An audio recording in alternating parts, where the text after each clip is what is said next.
Quero chamar para cá, ele é um amigo, certo? E pastor de uma bela igreja, pastor Jaime Soares. Vem para cá, campeão, sente aqui, tá certo? Você pode aplaudir o Senhor pela vida dele. Chega para cá, sente-se aí, amigão. Deus te abençoe e te use. E vem para cá também, ele também é um amigo, pastor Samuel Lessa Júnior, vem para cá. E você pode aplaudir o Senhor pela vida deles. Isso aí. E eu quero, pode sentar, senta aí, campeão. Deus abençoe.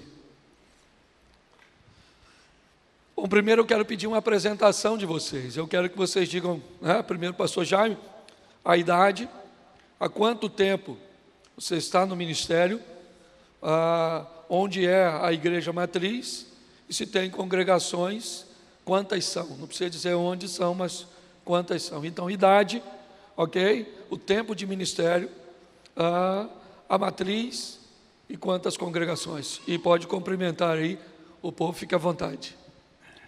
A paz do Senhor para todos. Falar em pé ou sentado? Tanto faz. Em respeito, em pé. A paz do Senhor a todos, companheiros, colegas. Meu nome é Jaime Soares.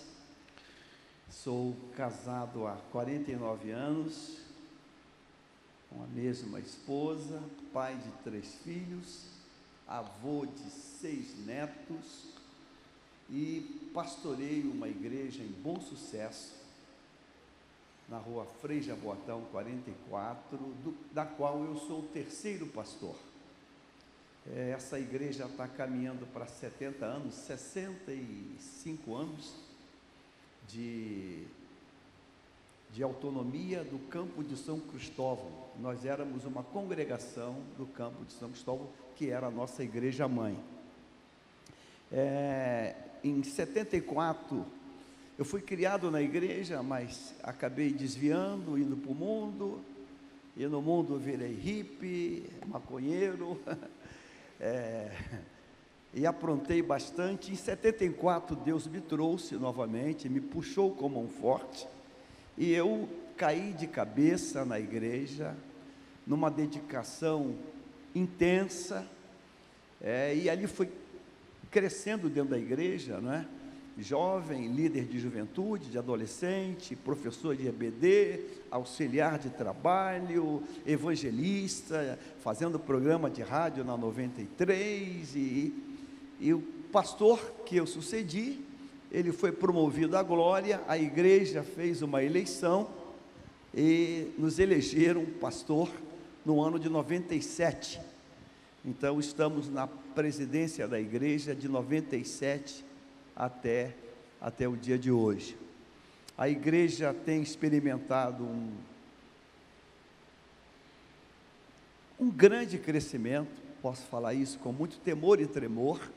Começamos na Rua Pesqueira, um ano depois, Deus trouxe um mover sobrenatural de avivamento e compramos uma propriedade aonde estamos hoje, Frei Jaboatão 44, uma propriedade muito grande, 3 galpões antigos, e fizemos todo um retrofit, toda uma reestruturação, e hoje estamos ali nesse imóvel, e agora estamos no desafio do terreno em frente, uma outra propriedade, do mesmo tamanho da área da igreja, por um valor assim, muito alto, mas Deus nos permitiu comprar essa propriedade. Estamos pagando 4 milhões de reais pela fé, mas estamos andando sobre as águas. Nós estamos no Rio de Janeiro como sede nacional, estamos em 6 estados do Brasil e aproximadamente perto de 100 igrejas aqui no nosso território nacional. Obrigado, pastor. Isso aí. Bom, vamos lá. Júnior, idade, ok, tempo de ministério, igreja matriz, ok, congregação, fica à vontade, pode falar sentado, em pé, do jeito que você sentir à vontade. Graças e paz, irmãos, bom dia para todos. Em respeito, o pastor levantou, bem, não tem nem um texto da igreja dele, Bem, eu quero agradecer a Deus pela oportunidade, ao Comércio, e meu pai que está na minha companhia hoje, que é a minha referência ministerial, está ali. A minha vida começa através da vida dele, ministerialmente. Eu tenho 52 anos, tenho 33 anos de casado, completei agora em setembro, dia 22 de setembro. Sou casada com a Alessandra, tenho 2 filhos, o Lucas e o Vitor, e sou pastor da Igreja Evangélica Espaço Reencontro em Rio Bonito, lá no interior do Rio, daqui da capital. Fui congregação, comecei o meu ministério aproximadamente 32 anos atrás, 23 anos como pastor ordenado, né, na frente de igreja, tomando conta de igreja como pastor ordenado. Mas há 32 anos atrás eu tomo conta de pessoas e estamos lá lutando. Só temos hoje, atualmente, o Espaço Reencontro de Rio Bonito e uma igreja de Tanguá também, Espaço Reencontro de Tanguá. As outras igrejas foram emancipadas. Ok, obrigado. Bom, deixa eu fazer as perguntas agora, tá certo? E um dos grandes desafios, pastores, para nós, pastores e líderes, é conseguir entender o futuro do nosso ministério. Ele não começou em nós temos 2 modelos diferentes, uma transição feita, certo? O pastor presidente foi para a glória, e aí o pastor Jaime assumiu. Aqui, certo? Nós temos o pastor Samuel e você acabou emancipando, ok? Mas é uma grande pergunta da maioria de nós, pastores. Quem vai dar continuidade àquilo que nós iniciamos, ou pelo menos atualmente estamos com o bastão na mão? Então vai primeiro para o senhor, pastor Jaime. Você acredita que o futuro do seu ministério passará para alguém da sua família? Porque esse é o desejo da maioria de todos nós, certo? Gostaríamos de ver alguém dando sequência à nossa história. Em alguns ambientes isso é possível, isso é notório, isso é claro, ok? Aconteceria até de forma natural. Em outras ocasiões, nós vemos pessoas forçando isso ao máximo e tentando colocar essa nova geração goela abaixo a igreja. Como o senhor olha isso, primeiro no seu ministério, pela sua experiência ao longo da história? Eu queria que o senhor falasse um pouco disso, para que isso ficasse um pouco mais elucidado na mente de nós, pastores mais novos. É uma pergunta que ela carece de muita sensatez e temor para ser respondida. Primeiro ponto, eu tenho certeza absoluta que eu não vou me perpetuar. Por bondade de Deus, eu estou na estrada de 72 anos, estou com 71 anos de idade. E a idade, na medida que ela vem chegando, ela traz toda a carga, né, que o peso dos anos vão colocando. Eu tenho uma família, eu diria que abençoada, todos tementes a Deus, desde os netos, eu vejo os netos orando com intensidade em casa. Deus tem me dado uma família que ministra. A minha esposa, uma grande pregadora, meu filho, minha filha, a outra canta. Mas eu não sucedi uma igreja no sentido familiar. O meu saudoso pastor Raimundo Lino, o pastor Lessa conheceu, ele tinha filhos pastores.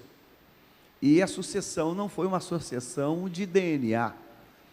Então, eu acredito nisso. Eu não creio que uma sucessão da minha história, porque a história não é minha, a história é dele. Eu sou apenas um coadjuvante, E essa igreja não pertence a mim, eu fui dado à igreja, não ela dada a mim. Então, como eu fui dado à igreja, eu não sei, sinceramente, Quem é que Deus vai dar a essa igreja que hoje eu sou pastor? Pode ser alguém da minha árvore genealógica, ou pode não ser. O importante é que a igreja tem um cabeça, e o cabeça está no comando. Nossa! Deixa eu só completar um pouquinho aí, pedir só um complemento. O senhor acha que em algumas situações isso acontece porque o pastor criou um ecossistema familiar que só consegue sobreviver com os recursos materiais da igreja? Algumas ocasiões. Eu acho que o meu grande temor, e eu vou dizer que nesse aspecto eu sou um homem totalmente medroso. Totalmente medroso. Eu sou um medrosão. Eu peço a Deus nunca ver a igreja como um cabide de emprego e nunca ver a igreja como um terreno particular meu. A igreja é de Deus.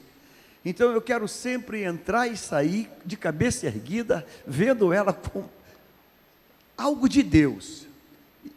Então quando eu tenho essa percepção, me dá muito medo, muito temor, ver isso como uma previdência, um local que eu vou me encostar. Não, a igreja é dele e vai ser dele por todo sempre. Amém, amém, amém. Obrigado. Bom, a mesma pergunta serve para ti. Hoje, né, a igreja que seu pai presidia, ou ainda está nela, é pastoreada por seu irmão, ok? E você recebeu um chamado, tá certo? Há anos atrás. Mas você foi criado nesse ambiente, certo? Diante de uma grande autoridade. A minha pergunta é, hoje, olhando para o seu ministério, que são duas gerações basicamente, né, diferentes, como você vê, certo, o futuro do seu ministério, o futuro, né, da igreja cuja qual hoje você está como pastor? Então, eu venho de uma família pastoral. Quando eu nasci, meu pai já era pastor, né? Meu pai pastoreou como pastor-presidente a mesma igreja há mais de 50 anos e pouco. Hoje deve ter 57 anos, aproximadamente, de ministério, 56 anos. Então, assim, a gente vem de uma casa com essa experiência e com essa formação. Como eu sou oriundo também da Assembleia de Deus, a gente vê muito essa questão realmente de imposição de pais querer colocar seus filhos.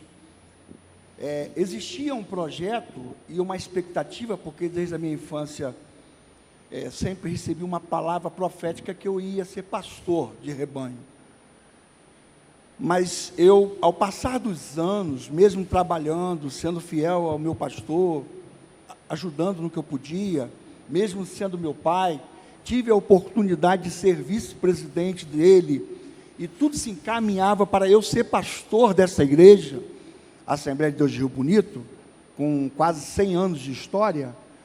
Eu falei para o meu pai, eu tenho um chamado pastoral, eu entendo que eu herdei do Senhor esse chamado, esse ministério, mas não entendo que eu sou para essa igreja.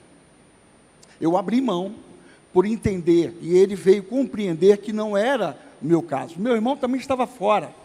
Meu irmão foi convidado porque a igreja, culturalmente, em Rio Bonito, ainda tem essa questão da cultura de querer um pastor conhecido, não queria que trouxesse de fora um pastor. E o nome dele foi cogitado. Então, assim, eu, no caso, não quis assumir essa responsabilidade. Eu acredito que todo pastor tem que ter um chamado. Alguns falam chamado e unção, eu acredito chamado caráter. Depois a unção, porque a unção é uma questão de busca.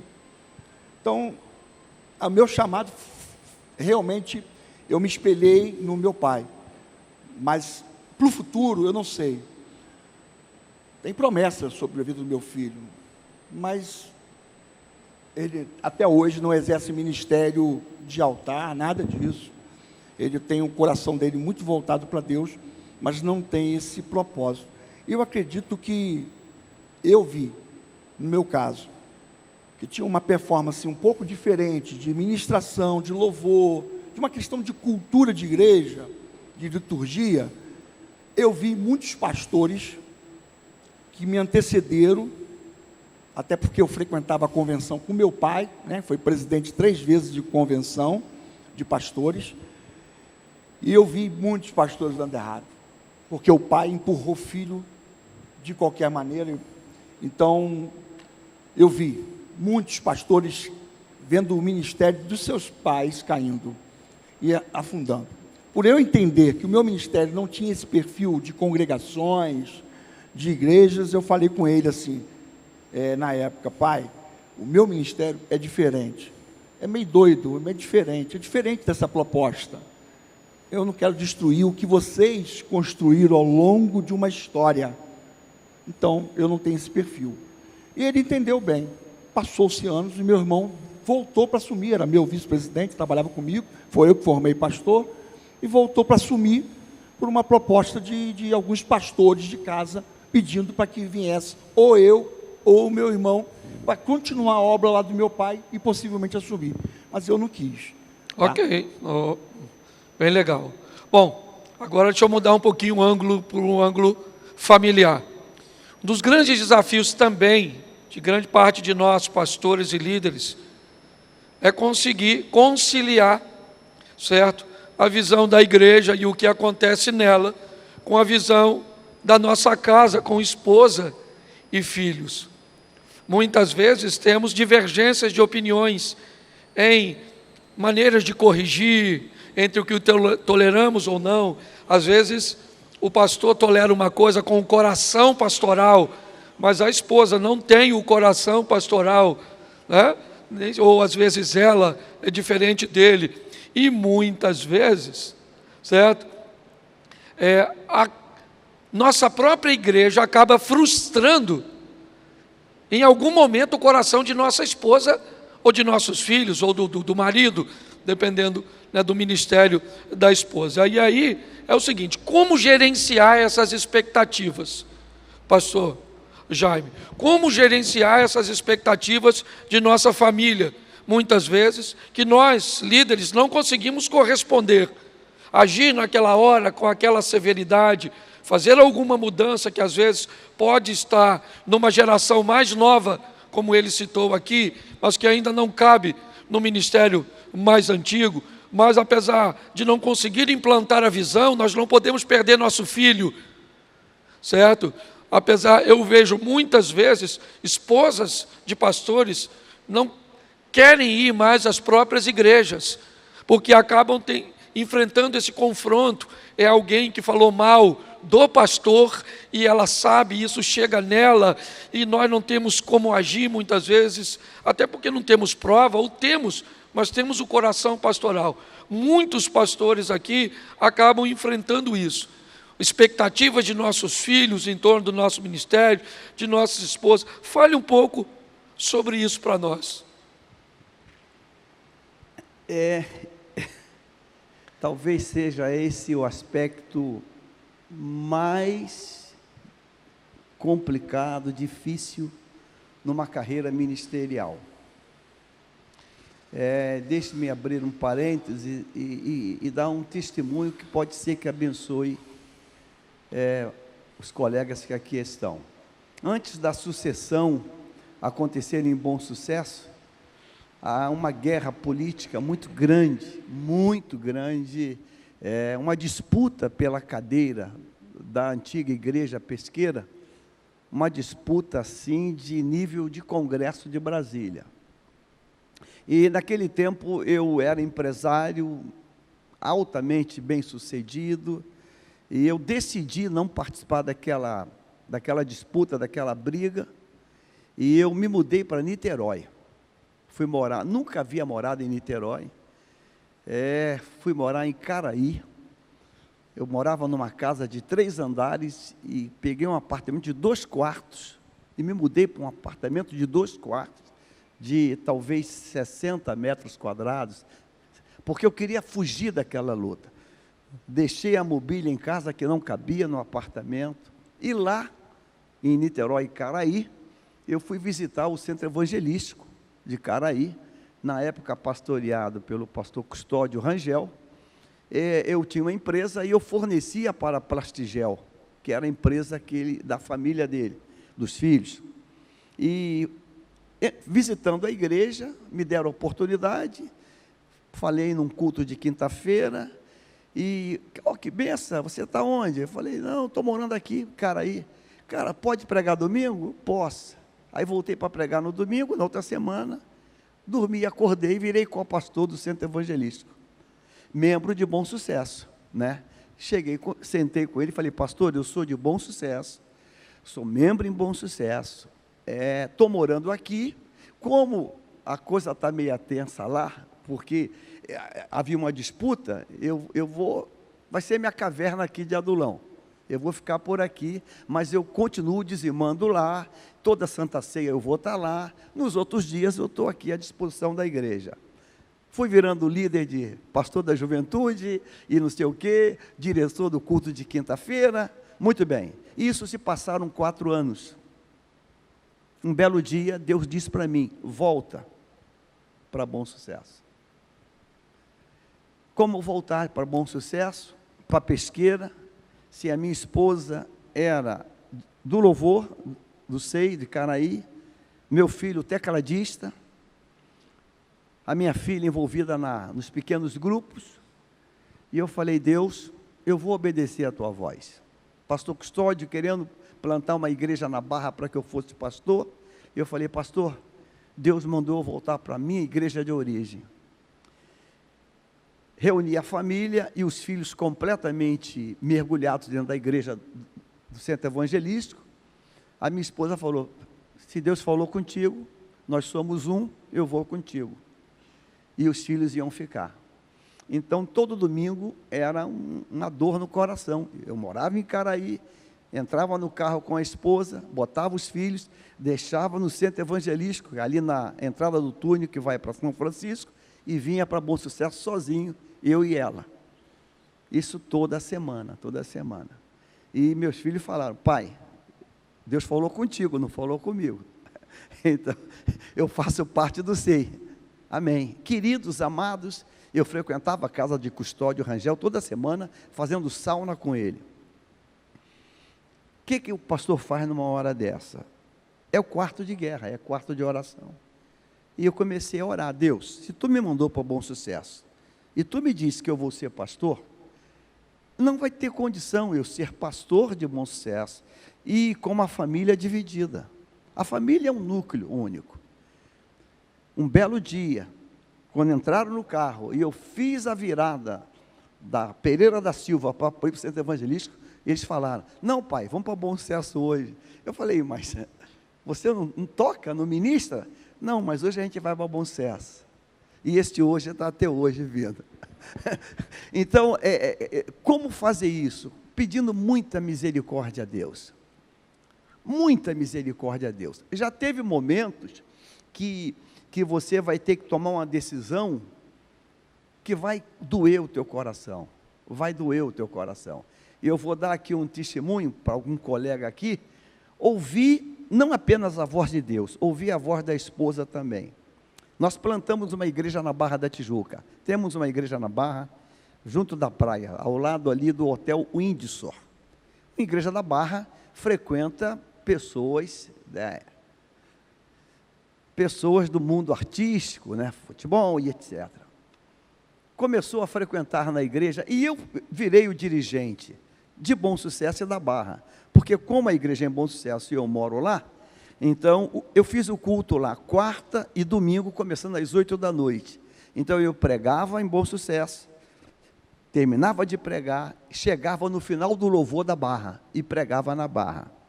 Começou a frequentar uma atriz da Globo, uma dessas popozudas aí. E essa mulher, essa atriz, uma beldade aí, ela ia todo culto, apenas com um vestido bem transparente, sem a parte de cima, e todo culto ela vinha à frente para pedir oração, e era uma serpente enviada pelo capeta, todo culto. A minha esposa sentada, um dia falou assim, Jaime, vou parar de vir aqui. Por quê, filho? Tu não está vendo que isso é uma pomba gira? Falei, Liciene, é uma nova convertida, não venho mais aqui. Eu era o pastor presidente, eu era o pastor dela. Eu podia dizer, então esse é problema teu.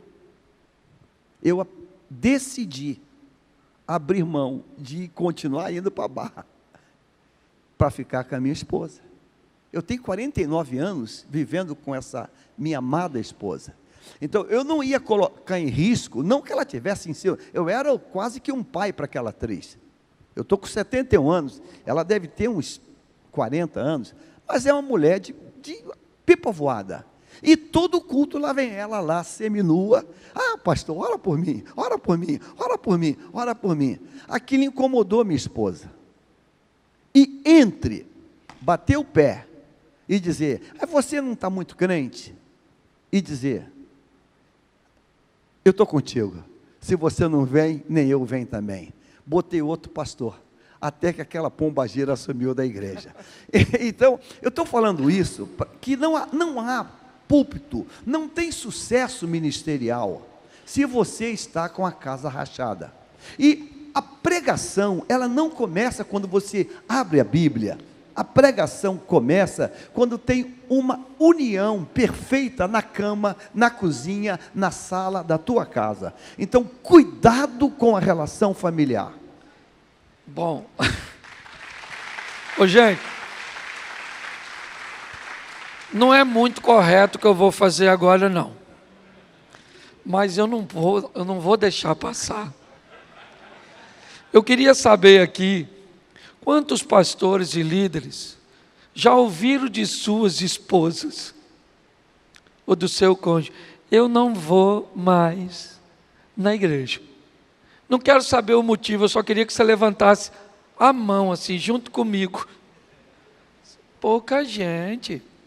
Legal, Deus abençoe. Porque a minha também já falou. Não vou mais. Essa igreja não tem pastor. Mas o pastor sou eu.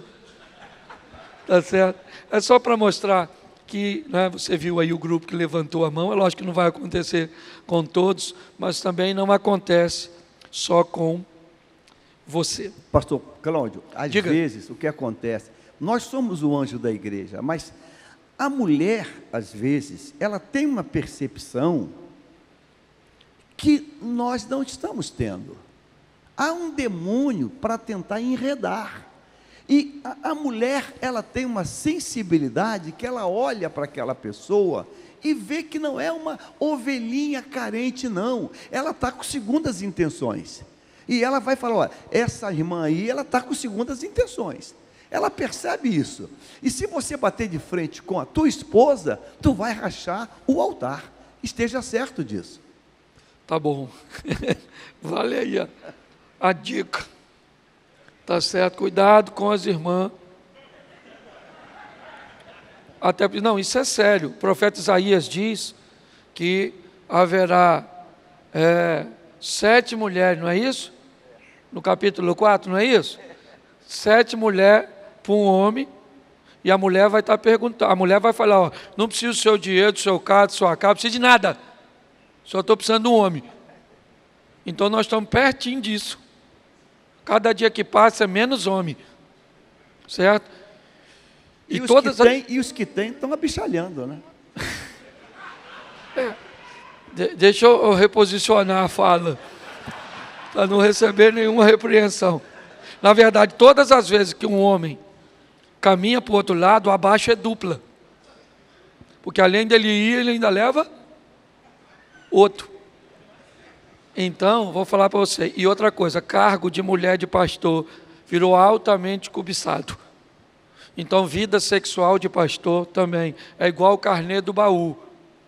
Tem que andar rigorosamente em dia. Ok? Então tá certo. Deixa eu vir voltar para cá. Aqui. Bom, agora eu vou pedir desculpa a vocês dois, aos Lés. Por quê? Eu preciso explorar alguma coisa que para mim foi altamente valiosa ao longo do tempo. Certo? Dessa proximidade. E aí eu preciso falar algumas coisas, até por que você está aqui. Eu conheci o pastor Júnior através de pastor Davidson Brito, um pastor amigo, pastor da IEBV, Igreja Batista Evangélica de Vitória. Hoje ele é o pastor presidente, no lugar de João Brito, certo? Davidson foi que me apresentou a você. Eu era itinerante, e esse cara me convidou para ir a um evento, certo? E por algum motivo que eu não me recordo agora, eu não apareci. E isso criou uma indisposição muito grande entre nós dois, certo? Porque eu acabei faltando com respeito com você e com a sua igreja. Poucas vezes aquilo havia acontecido, mas aconteceu. Isso me criou um desconforto muito grande ao longo da história. Até que um dia, por causa do Comerge, eu fui falar numa igreja em Tanguá. E você ministrou a palavra de oferta, se não me falha a memória. E quando eu te vi, tudo aquilo voltou, como se tivesse, ficado quebrado. E eu falei para Deus naquele dia: Senhor, eu tenho uma dívida com esse moço. Eu falei só entre eu e Deus. O tempo passou e você me procurou, me solicitando, certo, ajuda, até como por presidente do Comércio. Eu entendi que era isso. Te recebi, nós conversamos, temos alinhado algumas coisas, certo? Mas a história do Júnior é uma história que eu acho que nós, pastores, precisamos receber para contrapor, para oferecer um balanço com outras. Então eu sei que ainda é muito difícil. Seu pai me narrou sentado à mesa, brincando, mas cuidado com o que brinca comigo, porque eu costumo chorar, tá certo? Mas aquele homem treinou alguém muito forte e capacitado. Então eu vou fazer algumas perguntas a você, vou provocar, mas se em algum momento eu ultrapassar o limite, certo? Eu queria que você dissesse: pastor, eu não quero responder sobre isso, certo? Como você disse, você tinha tudo para assumir uma igreja consolidada, bem estabelecida, mas mesmo você citou que havia um conflito, certo? Pacífico de visão. Então você optou, solicitando ao seu pai que te emancipasse, e você foi, então, certo, para a igreja. Isso acontece quando? Quando é que o seu ministério, qual o nome? Espaço Reencontro. Espaço Reencontro. Quando é que você sai para abrir o ministério para que a igreja nascesse em Rio Bonito? Quando foi? Foi em 2003. 2003 foi que eu comecei o Ministério Espaço Reencontro. Isso. Ele deu um boom para o local. Era um lugar pequenininho, tinha 50 pessoas. Certo. Mas aí foi crescendo. Cresceu muito, tá. Em pouco tempo. Tá certo. Ele se desenvolveu. Mas num determinado momento dessa sua caminhada, Júnior, aconteceu algo com sua esposa. Eu queria que você falasse quando foi e o que foi, sempre se você se sentir à vontade. E se em algum momento se emocionar, fique à vontade, que você está falando para pastores que precisam, certo? Entender e aprender com isso. Sim. A gente estava caminhando bem, o ministério crescendo. Meu público era um público muito jovem, mais de 80% da igreja era uma igreja que eu havia batizado, eu e minha esposa. A igreja se tornando uma referência, acho que se tornou a referência da cidade, até porque, como eu vim de uma proposta assembleana, da Assembleia de Deus, então tudo começa a mudar, Eu estava falando com o pastor Marcos agora há pouco no café. Lá era a minha caverna. É para lá que eu fugia, porque eu tinha um conflito dessa visão. Então, em 2008, na verdade, vou puxar um pouquinho mais, 97, minha esposa, depois de muitos problemas de saúde, começou a aparecer recém-casado, depois do nosso casamento, a minha esposa começa a perder movimento, a gente leva no médico. E aí, em vários médicos não resolveram, não tinham um diagnóstico fechado. Em 97 teve o diagnóstico, depois de 1 ano aproximadamente do meu segundo filho ter nascido. E com esse diagnóstico foi detectado que ela tinha uma malformação cerebral de nascença, um tamanho de 4,5 centímetros no cérebro de uma mulher que normalmente é em torno de 9 centímetros o diâmetro. E eles não compreenderam ali por que ela estava viva. Até 2 centímetros já morre até 15 anos de idade. Mas 4,5 centímetros era algo muito, na área nobre, era muito grande, e a minha esposa estava viva. E aí, em 2008, inoperável, tentei vários tratamentos, também era empresário, estava indo bem com a minha empresa. Um dos tratamentos que fez foi uma equipe francesa tentando fazer uma intervenção, que veio para o Brasil com 5 casos mais graves do Brasil todo. O único que não obteve sucesso algum foi da minha esposa, da Alessandra. Só nesse processo foi R$100 mil na época, em 98, que eu coloquei para poder ver. Mas aquilo foi fazendo tratamento, fisioterapia, para poder melhorar a qualidade de vida. A minha esposa não vestia mais roupas sem minha ajuda. Ela dirigia, era uma mulher muito ativa, tanto na igreja como na nossa empresa. Ela começa a perder movimento, até que um dos nossos filhos cai do colo dela, e ela sem perceber.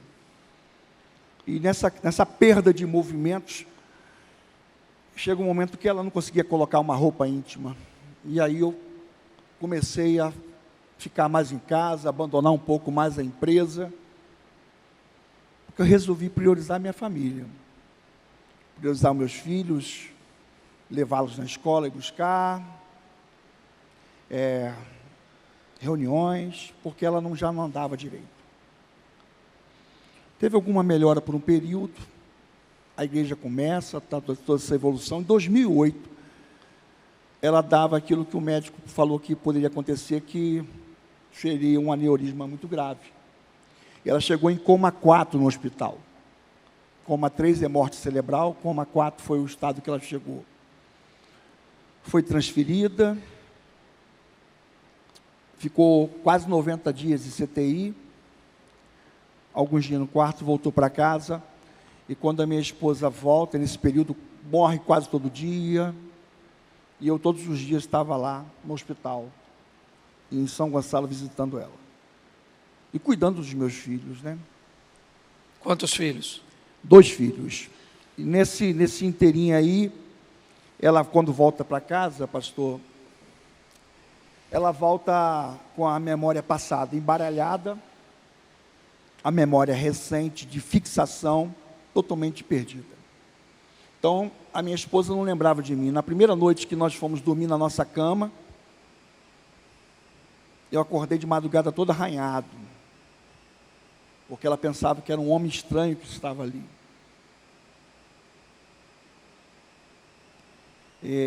Nesse processo ela não lembrava, ela tinha um movimento ainda numa perna, a perna direita dela tinha movimento e o braço também.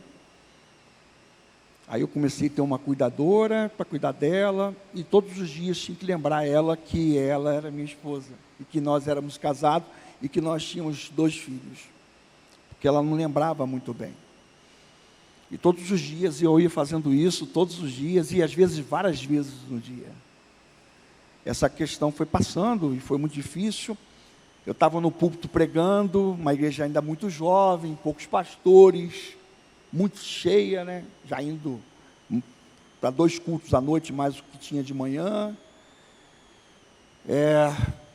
Eu tinha que sair, largar a pregação, porque ninguém acalmava ela. E eu tinha que ir para casa. Pouca família, a família dela não me ajuda em nada, nunca me ajudou.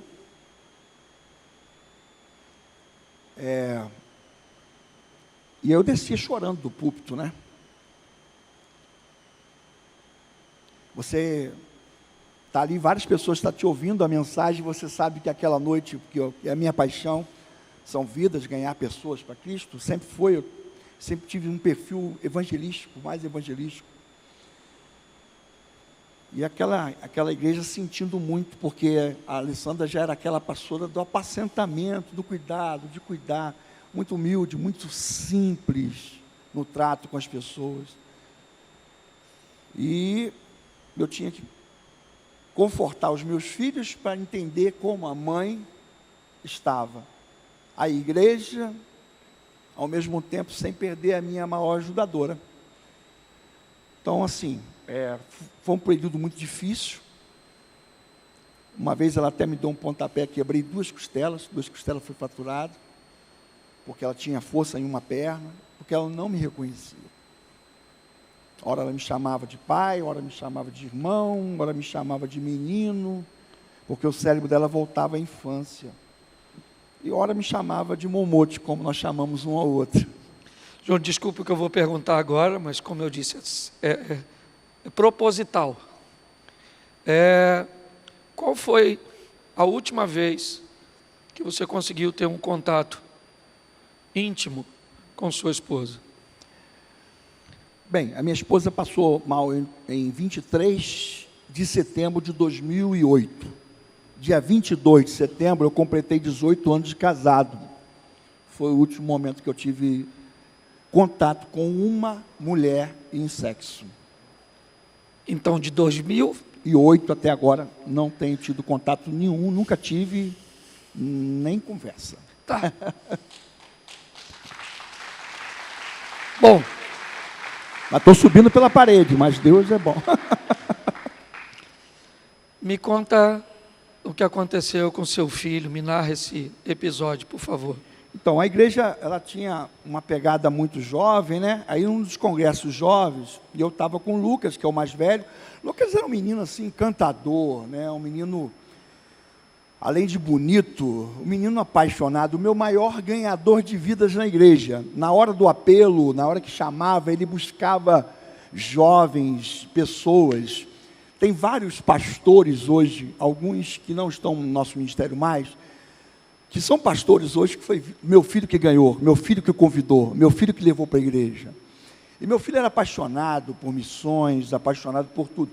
E nesse congresso, que seria o congresso de 2009, já 9 meses depois que minha esposa ficou nesse quadro, meu filho com 17 anos e 9 meses, ele foi para a igreja, abriria o congresso, está ali o pastor Jairo, que é meu parceiro lá de caminhada, ele era líder de jovens na ocasião, e os jovens foram lá que podia ajudar para poder fazer o evento.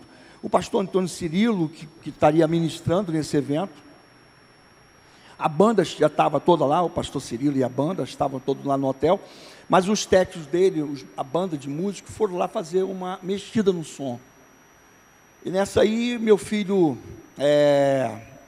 eu estava conversando com um pastor amigo, não sei se ele está aí, pastor Anderson, que era do Ministério Apacentar da época, o Toque no Altar cantaria nesse evento também, e eu, conversando com ele no telefone, meu filho foi para a igreja, não me esperou eu ir, e quando eu vi, ele tinha ido de moto, na verdade, nem sabia que ele tinha ido de moto. Na verdade, quando eu cheguei lá, estava na igreja, ele me falando algumas coisas, e meu filho saiu para buscar uma fita isolante, para poder encurtar aqui a história. E ele saiu com a moto, de capacete, tudo direitinho, aproximadamente 500 metros, 400 metros da igreja, no comércio do meu irmão, na época que o meu irmão tinha comércio, o pastor Marcelo. E quando ele voltava, uma pessoa saiu bruscamente do outro lado da calçada, na avenida principal, deu uma marcha ré e meu filho bateu com a moto ali. Ele bateu com a cabeça, fez uma moça no paralama e bateu com a cabeça no chão. Levantou com muita dor, o guidão havia virado na sua área abdominal. E de repente chega pessoas me chamando, o telefone tocando, mas eu estava orando com uma senhora que estava passando uma luta com câncer. E eu atendendo aquela senhora, eu não atendi o telefone, aí até que um dos irmãos lá, obreiro, que trabalhava com ele no Ministério de Evangelização, veio me avisar que meu filho tinha sofrido um acidente.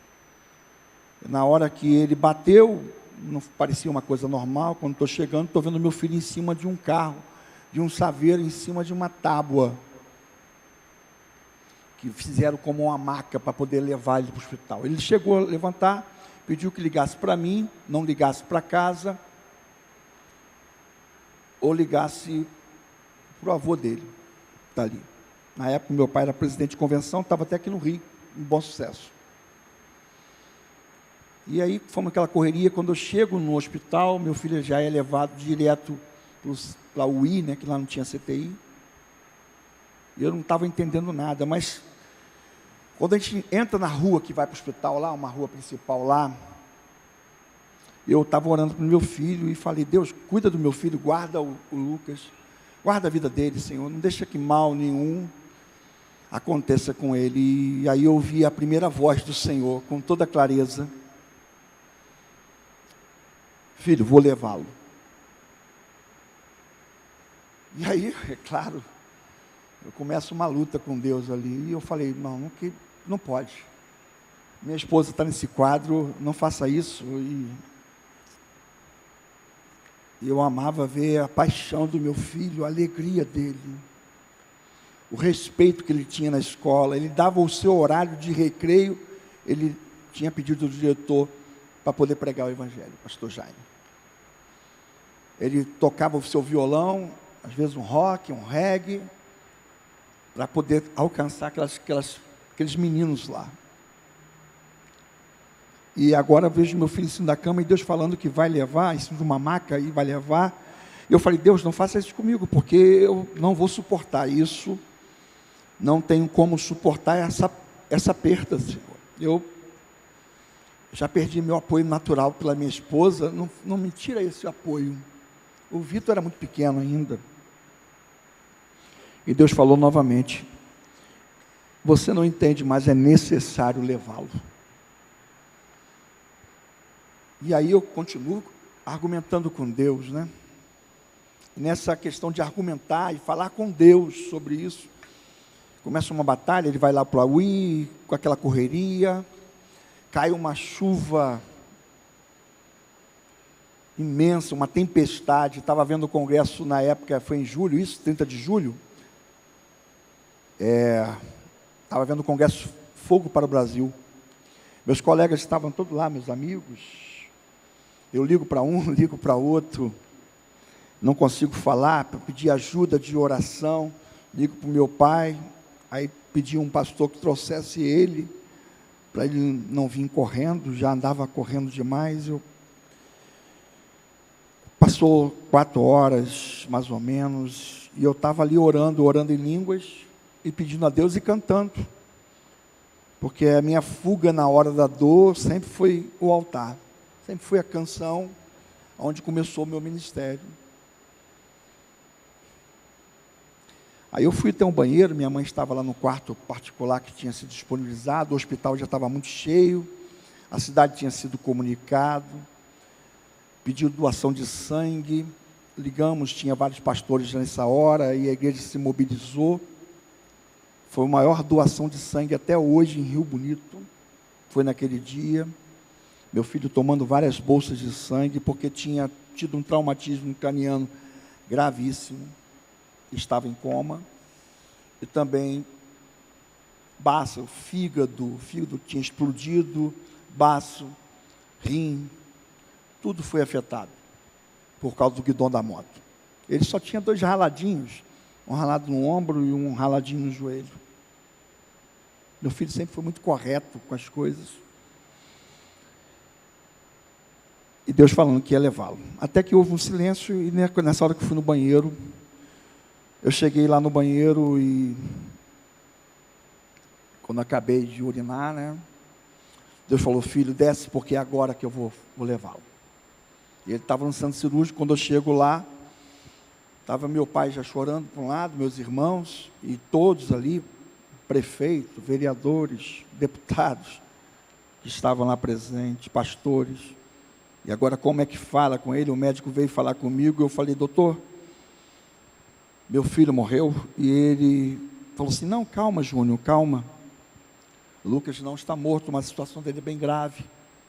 O fígado, tudo explodiu, já demos 12 bolsas de sangue, já está na 3ª bolsa de sangue, na 13ª bolsa de sangue, e a situação é grave. Eu falei, doutor, tira o meu fígado, tira meu rim, tira tudo, e bota no meu filho. Ele fica, eu vou. Mas eu sabia a palavra de Deus. A palavra de Deus que tinha que levá-lo. E aí ele falava, não, mas ele não morreu. Mas doutor, sem certeza que ele não morreu, porque Deus falou comigo agora que vai levá-lo. Ele olhou para mim e falou assim, calma, Júnior, calma. E quando eu vi meu filho passando, eu não consegui tocar no meu filho.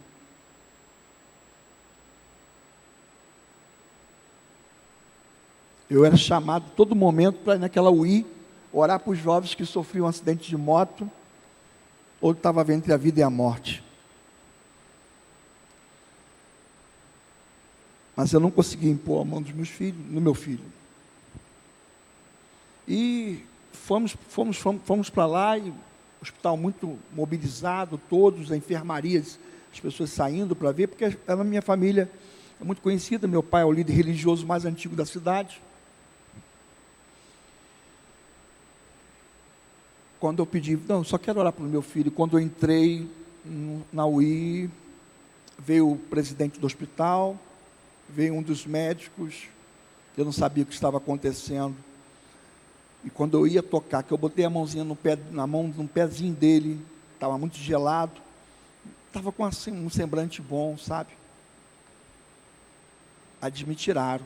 40 minutos depois de tentar reanimá-lo, eu tinha perdido meu menino, pastor. O tema do congresso era intimidade. Meu filho tinha falado para esse rapaz que é líder do evangelismo com ele na ocasião, eu não sei você, Tiago, mas Deus falou comigo que eu vou viver o ápice da intimidade nesse congresso. Eu levei muito tempo, o congresso, é claro, foi desfeito, 4 horas depois do acidente, caravanas vindo, pastores, colegas trazendo caravanas, tinha várias bandas, né, na ocasião. A dor foi muito profunda, né? Mas eu tive que aceitar. Eu tive que aceitar. A palavra que me veio quando meus pais vieram chorando muito, minha irmã também, Deus me deu, Deus me tomou. Eu me lembro claramente isso. Deus me deu, não foi impossível essa palavra. Deus me deu, Deus me tomou. Louvado seja o nome do Senhor. E eu saí, agora tinha que avisar o outrozinho de 12 anos que o irmão dele tinha morrido. Quando eu cheguei para falar com ele, ele me socava e dizia, eu quero meu irmão de volta.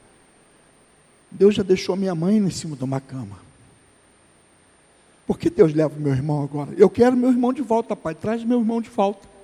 Vai lá, ora, faz o que tem que fazer. Eu não tinha como fazer isso. Não tinha.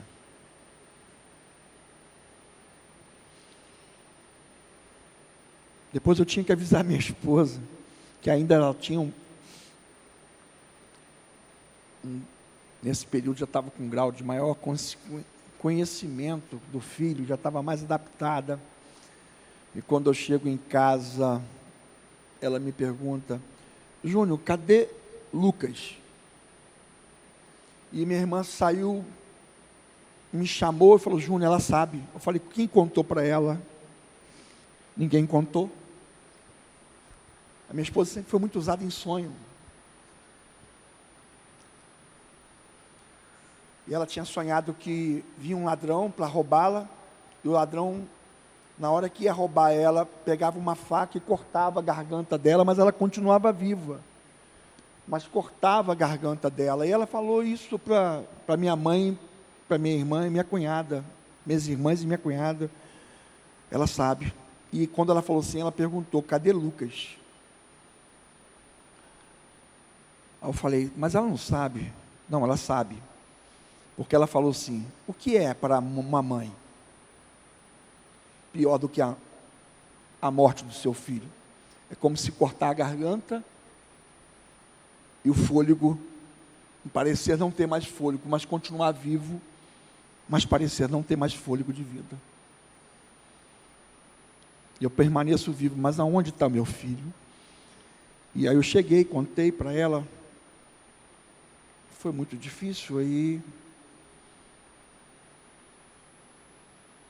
dali em diante, eu tive que sepultar meu filho todos os dias, porque ela passou a lembrar do meu filho. Não lembrava do Vitor, mas lembrava do Lucas.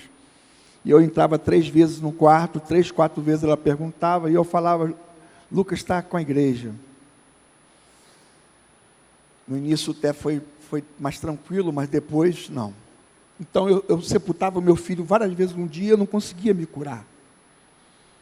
E eu não conseguia curar o meu outro filho, porque o outro ouvia e ficava chorando. E o luto parecia que não ia ter fim. Fiquei quase 1 ano assim, até que ela deu o 2º AVC. E aí ela ficou totalmente inerte, já agora não podia mais andar, alimentação totalmente pela sonda, uma equipe de home care cuidando dela em tempo integral. No início eu pagava tudo, até hoje ainda pago bastante coisa, e minha casa virou um hospital. Ela não abre mais os olhos, tem hora que ela me conhece, tem hora que ela não me conhece, tem hora que ela só lembra do Lucas, mas não lembra do Vitor. E isso foi muito difícil para mim e para ele, né? Já se passaram 15 anos, completou dia 23 agora de setembro. 15 anos.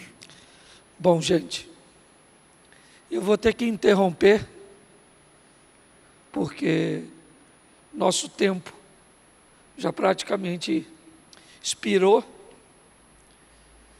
mas meu propósito aqui não é mexer num sofrimento ou conseguir algumas informações preciosas, como a citada pelo pastor Jaime, no que diz respeito à maneira de olhar a igreja, mas primeiro, mandar uma mensagem para uma sociedade que entende que quase 100% de um casamento é mantido por intimidade sexual. É tão desafiador. Você está com quantos anos agora, Júnior? 52. 52. Você tira 15. Tem 15 anos que ela está assim. Então, você tira 15. Provavelmente na cabeça de algumas pessoas, dependendo pelo modelo cujo qual nós estamos inseridos, pode-se até achar que ele está mentindo. E eu vou entender perfeitamente isso. Mas a minha proposta como presidente do Comércio é trazer esse tipo de história. São exemplos e visões de que ainda existem sacerdotes de verdade. Ainda existe gente que não está brincando com o Evangelho. É com esses exemplos e exemplos ministeriais como esse que precisamos nos agarrar para contrapor os adultérios, os escândalos de todos os tipos. É entender que histórias como essa, eu tenho conversado com ele, a gente tem alinhado algumas coisas, ofereci a eles a garantia de que vocês do comércio, diretores, né, ou membros comigo, no ano que vem, nós vamos criar um ambiente de rodízio para ir à igreja dele, sem nenhum tipo de custo. Eu garanti ele isso. Eu vou uma vez por mês, certo? A partir de fevereiro, ainda vou esse ano, certo? Mas, mais do que isso, é entender que ainda tem gente que anda com Deus de verdade e que pode ser um bom exemplo para nós. que nós podemos olhar e que ainda tem gente séria. Então eu quero agradecer, porque hoje me parece foi o propósito desse comércio. 2 indivíduos, ou 2 casais aqui com 40 anos de casado, um comemorando 50 e o outro sentado ali com 68. E agora nós vemos 2 histórias tão inspiradoras. Eu só tenho a agradecer. Poucas vezes eu vi alguém sendo tão claro e objetivo para falar sobre a igreja, para me oferecer uma visão como a sua exposição do que é a igreja. E o nível de resistência de alguém tão sério. Então, é esse exemplo que nós temos que copiar. É nele ou neles que nós precisamos nos posicionar. Então, nós vamos terminar aqui. Falta 2 minutos. E eu quero que você fique de pé. Todos. Eu quero desde já agradecer. E eu não sei você, mas a história aqui é só... Se você notar, eu fiz basicamente 2 ou 3 perguntas só. Ok? E muitas perguntas. Eu tenho, acho que daqui uns, ou pelo menos no ano que vem, a gente possa repetir isso aqui para ouvir vocês em outras. Mas feche seus olhos neste momento. Pai, em nome de Jesus, muito obrigado por aquilo que o Senhor nos oferece hoje, como exemplo, como um trilho, cujo qual nós devemos andar. Como precisamos olhar para a igreja, como precisamos olhar para a nossa família e a igreja, como nós precisamos conduzir a nossa caminhada de fé, pois o que o Senhor nos concedeu é muito mais forte e importante do que nossas perdas particulares. É nesses exemplos que nós vamos focar, são essas histórias que nós vamos contar. Toma cada um de nós em tuas mãos, e as demandas que podem vir em nossas direções, cujas quais nós ainda não temos ciência, mas que possamos entender que a tua vara e o teu cajado é o que nos consola, é o que nos mantém de pé. Muito obrigado a Deus por mais esse comércio. Leva-nos, ó Pai, aos nossos lares, guardado por tuas mãos poderosas. É o que nós já te agradecemos, em nome de Jesus. Você pode dizer amém e aplaudir o Senhor? Estamos encerrados. Deus abençoe a todos.